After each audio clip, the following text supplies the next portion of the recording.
reviews right here. And so let's get into what we all came here for. We're here to talk about Babymetal and how we as fans interact with them in a healthy and unhealthy way. And so we just came off of talking Oshinoku, and I see your comment. Thank you so much. I highly recommend you watch the anime because I think it's accurate to the manga, and I think you will absolutely enjoy it.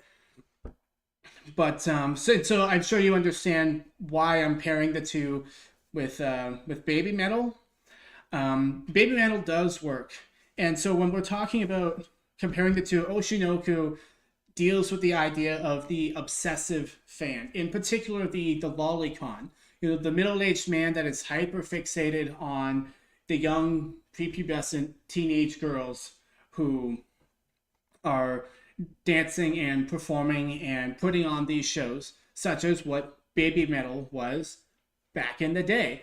And so that got me thinking, well, how do we as fans approach this? Because there is such a thing as fans just being way too hyper obsessive about the personal lives of these artists. And I know that that is actually an accusation that is thrown at Babymetal fans. I know that I've seen some YouTubers say, you know what, if they weren't cute, adorable girls dancing, you wouldn't be listening to Babymetal because the music is not that good. It's kind of weird.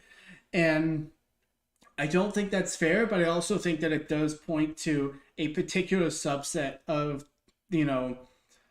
of the Babymetal fan base, but they generalize it, and I don't think it's fair. And for the record, on my channel, I've never gotten any comments that sounded creepy or sounded weird from from my Babymetal, fan base.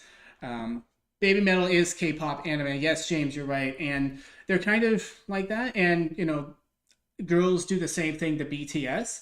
But just for the record, on my channel, I've never seen any comments where it's like, oh my gosh, like, really creepy commenting on girls, kind of vibes. I've never gotten that. But it is something interesting worth talking about in that, do we just care about Babymetal because they're cute girls, or is it because it's good music? And to be honest, I think it goes down to the individual. You can't generalize something like this. Yes, I do believe that there are some men out there who are hyper obsessive and hyper fixated and are way too obsessed with Babymetal, but I don't think that would necessarily be, the whole fan base or a large portion of it. Maybe I'm being naive because I'm from Japan. I don't know how fans tend to interact with, their idols in that way. It'll be very interesting to see.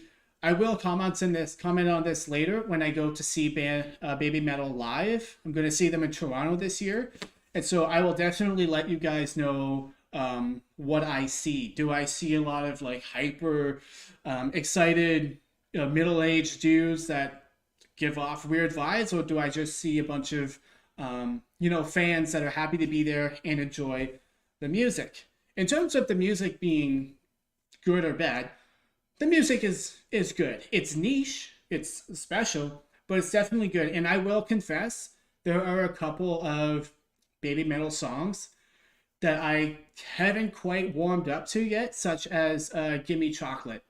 The fast pace of the lyrics and the high-pitched tone of that song, Gimme Chocolate, that doesn't quite work for me yet.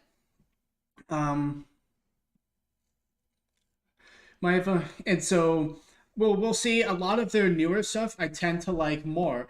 And Jane says, stay away from anything Babymetal wise on Facebook or any other social media. Interesting. So are you saying that you do see some of that weird obsessive behavior on there? And if so, do you think that the producers behind this show are Babymetal are playing into that and leveraging it? Because it's very interesting, because it doesn't make the music bad, but rock and roll has been having this discussion for a long time. A lot of times a lot, especially metal purists, it's not about the music itself, it's about how the music was made. Because if your band was started in a garage with a couple of friends and you made top tier music and then got picked up by a label, you're a good, proper rock band. But if a bunch of producers get together and scout some singers and performers and make a band themselves, that's an industry plant. And Babymetal is not proper metal in the sense. It's more like K-pop, but you know what I mean? Like, people just like kind of discount it. It's like, oh, that's an industry plant, or you know, things like that. But yeah, I don't really necessarily think that's fair. I think it's about the music and the performers, and at the end of the day, they're still performing, right? They're still the performers. And so let me read some of your comments here. So the kind of vibe is dying down as a lot of female women have gotten into the female idol groups, so it's not all guys. True. That would definitely skew the statistics of that a bit as well. And Gimme Chocolate is fun, but yeah, isn't my thing either. Yeah, it's different. You have to be. I don't know. It's just not.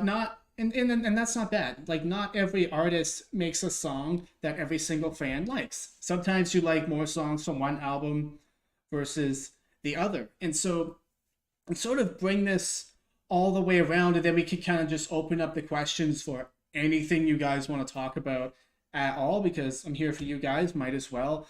I don't think Babymetal is fake, and even if they were recruited by producers, that doesn't take away from the artists the work that they put in, and all of the practice and the things that they have to do to be able to perform like that. Because even if they're not just musicians, they're dancers, they're performers, they're singers. Even if other people are helping them write the music, which I don't, I do believe that they write some of the music themselves at least. And, you know, I don't think that's wrong. And I think this is one of the reasons why metal is actually being held back, is the fans, because we're so picky. The purists are so picky about how music can be made, and they're gatekeepers. It stifles innovation. Whereas if you go over to a genre like hip hop, it's like anything goes. As long as you can get the song out there, do whatever you have to do. And so that genre evolves at a pace that's much faster. Like, a lot of the headliners have only been, performing for like 5 years. But if you go to a metal festival, all the headliners have been in the game for 20 years, right? Like, it takes them forever to get big enough to be allowed to perform it at that level and be presented as the faces of rock and roll. Because I think a lot of that has to do with the fans gatekeeping and just saying, hey, this isn't the right way to make this music, or this isn't real metal. And it's like, stuff changes, man. Why would you want all of the music to stay the same forever? That sounds kind of boring. I love me some butt rock, but like, there's some bands out there that just haven't changed at all, and that's cool. That's totally cool. Some bands shouldn't change their style, and some bands should. Bring Me the Horizon changes their style all the time, especially nowadays, and that's a great thing because they're actually pushing rock and roll forward. Whereas a band like Disturbed is just putting out the same bangers that they put out for 20 years, and that's totally okay. And so, I don't think that's a problem. So anyways, that's my thoughts on Babymetal. Do you guys think that there's a lot of hyperfixated men who are focusing on them? Is that why they're popular, or is it just because of the music? I think, it depends on the individual, and it can be either or. I do think the music is good, and I do think that they deserve the popularity that they have because they've been grinding so hard and for so long.